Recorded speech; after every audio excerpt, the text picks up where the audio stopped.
welcome back to California Cooking. We have a great episode lined up for you today. First, I'm going to one of the best Peruvian restaurants in all of LA. Then I'm helping you get dinner on the table quick in just 8 minutes. And finally, like most 3-year-olds, Levi loves ice cream. So we decided to take a little road trip to MCCONNELL'S to see how their ice cream is made.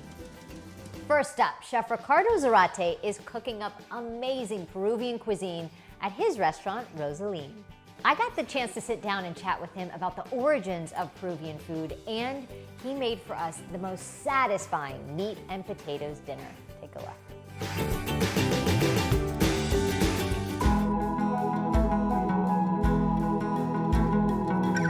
Hi, Chef Ricardo, how are you? I'm good, thank you. Good, we're in Rosaline.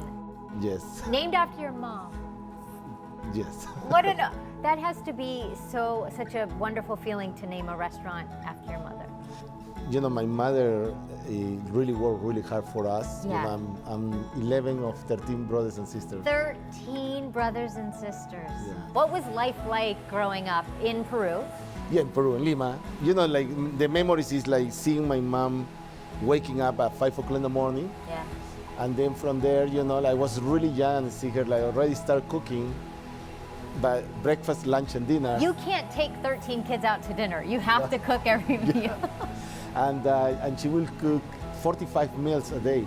Wow. But cooking for a crowd then is kind of something you always were comfortable with, I would imagine. Yeah, I mean, that was my first memories, and that's something that I fall in love with. Yeah. At 8 years old, I was cooking for my family sometimes, I will jump into the kitchen. It was a must, you have to cook because we all take duties in the house to help mama. So that's something that I wanted to do all my life, and I'm blessed I'm doing that.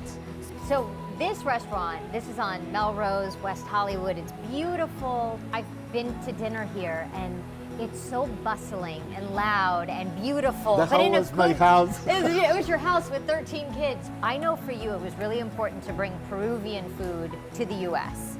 I'm very privileged to this time because Peruvian cuisine has been growing. It's 5,000 years old cuisine. It's so interesting too when you read about Peruvian food, all the influences. Like imagine you have this cooking pot, you got the Incas ingredients. Yeah. Then come the Spanish. The Spanish brought the Moroccans and North Africans in there. Then you got the Italians. Then you got the Chinese 300 years ago. And then you finally have the Japanese 100 years ago, 120 years ago. And so all of these places. And they all integrated into one pot called now Peruvian cuisine.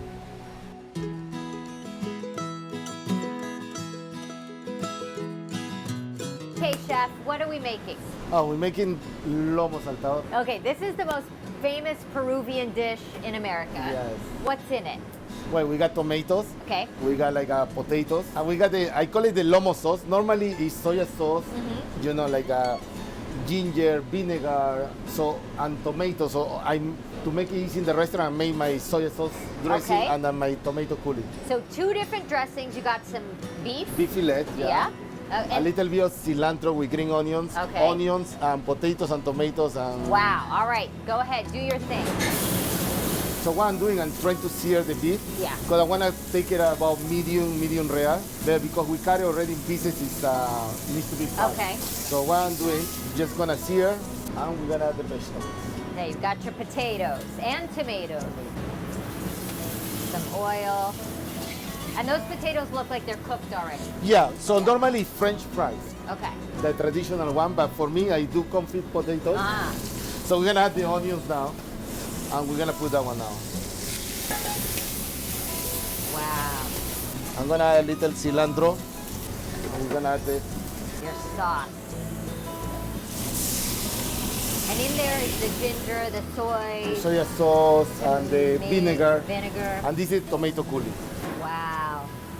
Oh, that looks so good. It's ready. Oh. We put a little scallion here. Scallion in there. And normally I finish it off with an egg on top. Oh, that's beautiful. I brought my silverware. Okay, I love it. I'm gonna taste. Please, Joy, I brought you some too. Oh, great. Okay, I'm gonna have the steak. I'm gonna put it in the sauce. Okay.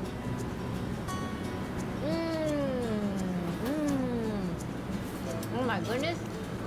The beef has so much flavor.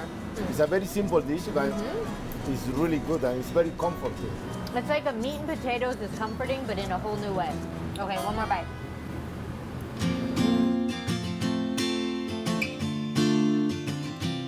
So we're doing, this is arroz con pollo. Yeah, arroz con pollo. So we're gonna start cooking the chicken.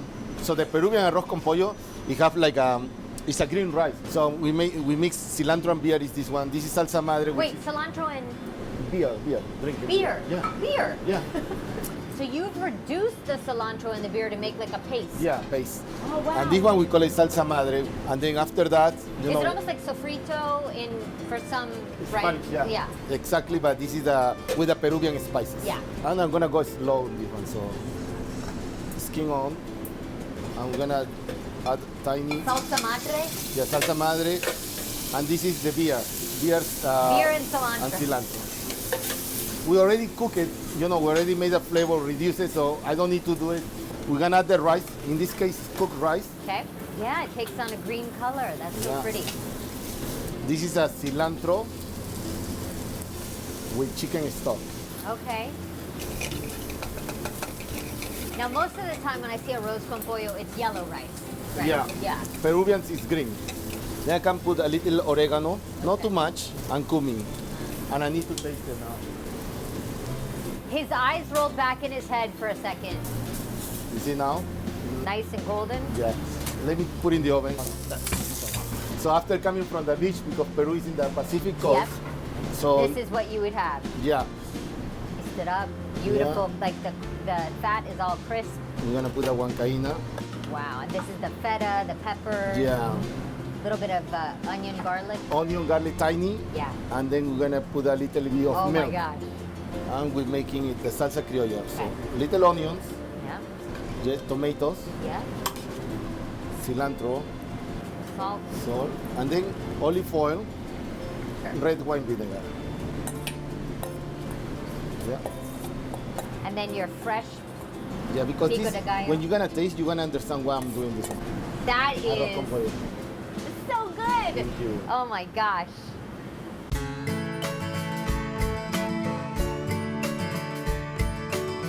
I cannot wait to try the dish that reminds you the most of Peru. This is the one. This is the one. It's first of all, it's so beautiful. All right, little chicken. You gotta try the chicken, a little bit of the rice with the huancaína sauce. I know, the whole thing. Yeah. Okay. I've never been to Peru, but I want to go. You know, I've had arroz con pollo, but never like that. Thank you. The cilantro is really there, but that creamy feta sauce. Yeah. Chef, thank you so much. This has been such a pleasure. And I've learned a lot about Peru. Thank you. Thanks to you. Chef Ricardo is the greatest guy, and his food hits the spot. Plus, there's so much love that goes into what he makes. And I also got to try his paella. If you want to see that, go to our Instagram at KTLA California Cooking.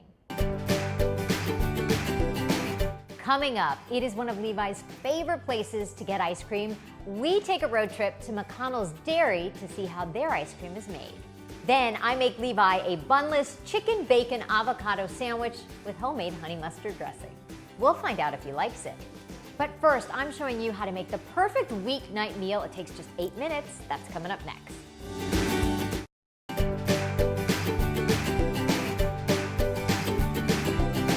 Getting dinner on the table during the week, that can be a challenge. So I wanted to make something super easy that anybody could do, and it takes just 8 minutes.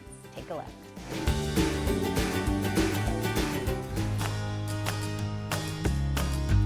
So this is one of those meals that I think we could whip up in 10 to 15 minutes. It's a weeknight, and you have frozen ravioli in the freezer, and you're like, what am I gonna do? Instead of just marinara, you know, I have these in the freezer every once in a while, and the other day, I almost made like a salad, and then I put the ravioli on top, and I thought, perfect. So, first thing first, I got the garlic and herb ravioli, but you could do any combination you like.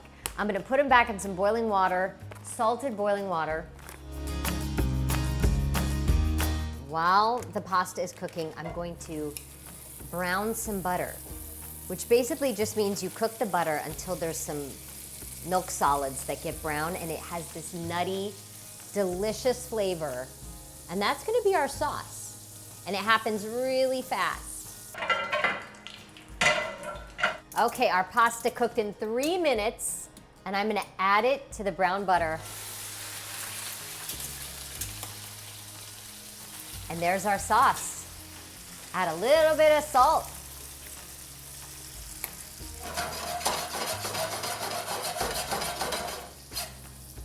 Should I flip? I'm afraid. There we go. Yeah. Okay, let that come together for just a second. Ooh. Okay, our pasta is done. It's in the brown butter. The brown butter smells so good. So what I'm gonna do, baby spinach, I'm gonna put it at the bottom of a bowl, flat dish, so you can see everything. And then the hot pasta on top of the baby spinach will wilt it, almost cook it. So no need to cook anything else other than the pasta. Okay, our spinach, we are just going to add ravioli. And all the butter goes over the spinach and wilts it and creates. And then to that, I'm gonna take some walnuts. Any nut you prefer. I think pistachio would be nice, but a little bit of crunch. So I toasted some walnuts in a dry pan just to get them browned, because they taste so much better when they're toasted.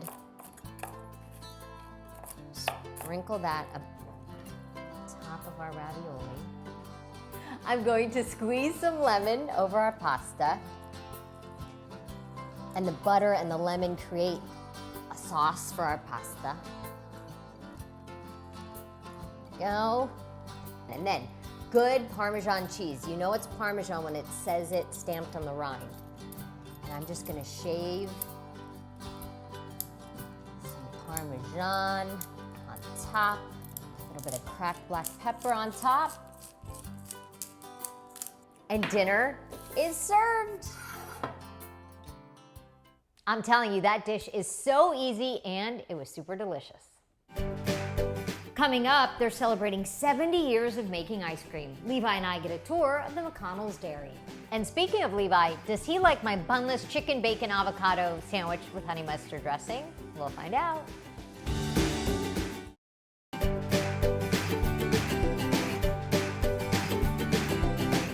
One of Levi's favorite places to get ice cream is McConnell's. So when they invited me to check out their dairy, I couldn't resist and I had to bring my little guy with me. Take a look.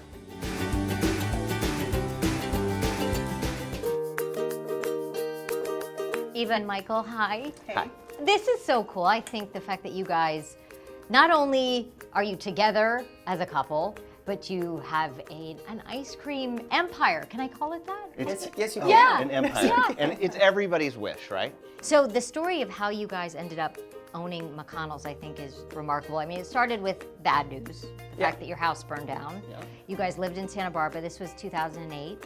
It was the perfect confluence of events. It was around the time that McConnell's came up for sale. Yeah. And we opted for a host of amazing reasons, not to rebuild our house, but to buy McConnell's. I mean, it's a Santa Barbara, that's where it started, right? In the Santa Barbara Yes. area in 1949. 1949. I was a couple that owned it. Yep. You guys are now the third Third family to own Yeah. it. I didn't realize this, but Ernestine, who started, it was husband and wife. Yep. She is She's still 100 alive. years old. She turned Yeah. 100 years old This in year. February. Oh Actually, my we went to her gosh. birthday party and she's a pistol. We took her favorite flavor, it's whiskey and pecan pralines. Did you know how to run an ice cream business? Oh God. You know, Eva has a couple restaurants in Santa Barbara. She's a chef.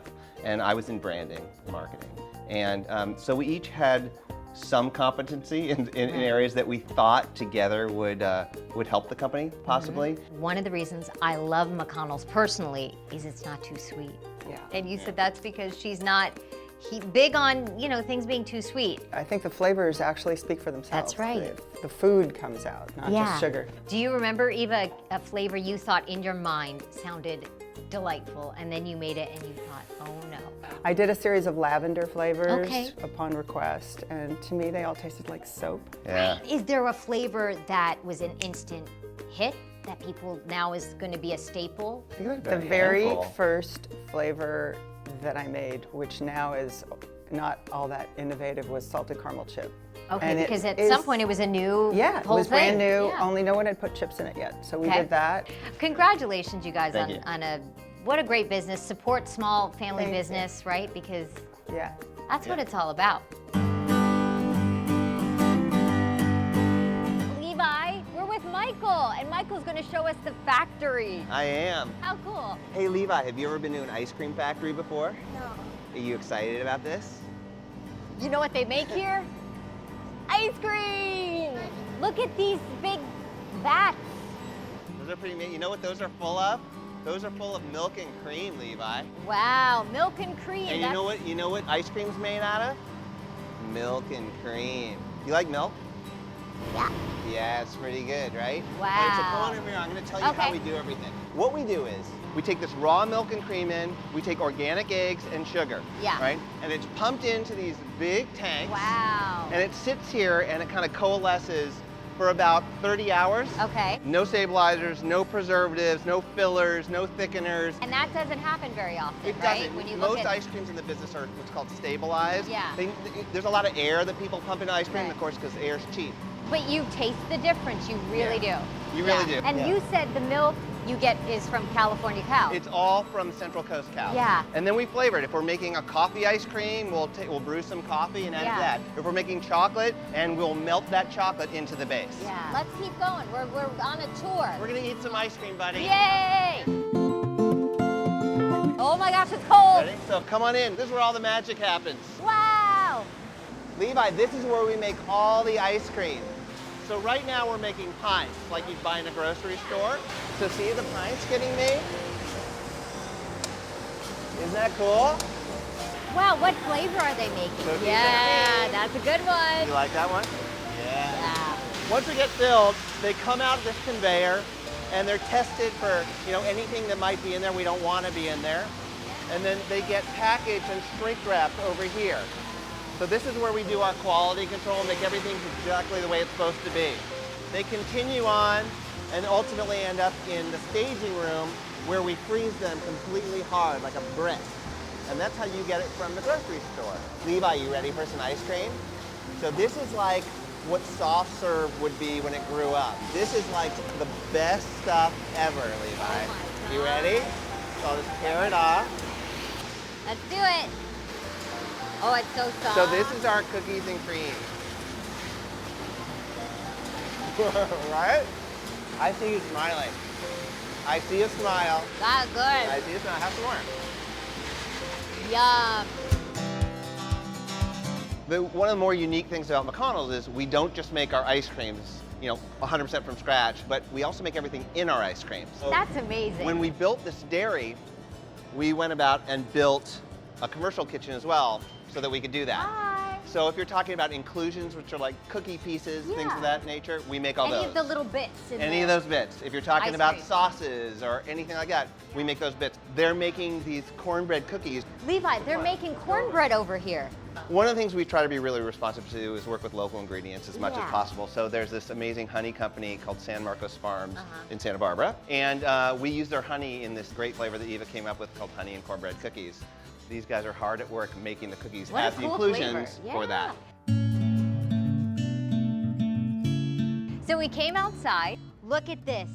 It's Come an on, ice cream truck. Come on, buddy. Come on. Wow, look. This is so cool. So Levi, today this is your McConnell's ice cream truck. Do you have ice cream perchance? I think we do. I Yeah? think we have chocolate covered strawberries. Because Levi's wanting some. There you go. Thank you. Very welcome. Nice. Good? Oh yeah. Can I have a bite? No! I have to get my own? This kid is smart. How many scoops could you eat? That's a 5 lot of scoops. That's bigger than you. Uh-oh, 2 hands. 10 scoops? You are an ice cream glutton, buddy. Can you give Michael a high five on that one? Thank you for coming. We loved having you here. Is this not the coolest place ever? Michael, Eva, and the whole MCCONNELL'S team really rolled out the red carpet for us. It was so fascinating to see how they make their ice cream and how much they care. Now, on to Levi Likes It. Sometimes you just don't want the bun. So I decided to make a chicken sandwich with bacon and avocado, but the kicker, homemade honey mustard dressing. But does he like it? It's a bunless chicken sandwich with homemade honey mustard and tomato and cheese and bacon. So let me help you get a bite. Oh.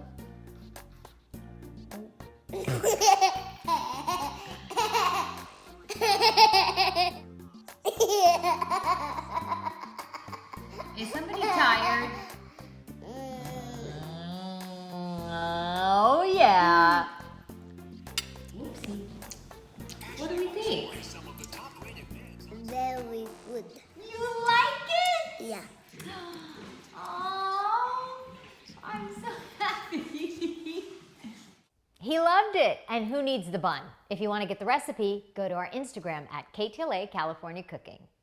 That does it for us. If you want to learn more about Chef Ricardo Zarate and his journey to becoming a chef and why he says it's important to fail every day, check out our California Cooking podcast. Thanks for joining us, and we'll see you next time. You know what they make here? Ice cream! Yes! Okay. All right, the factory doubles as a restaurant. Let go! So I'm going to do an interview with you. You want to do an interview? Yeah. What's your favorite flavor? Coffee. I don't think children should eat coffee ice cream. You know, we could take this on the road. Me and you. High five. Okay. Yes!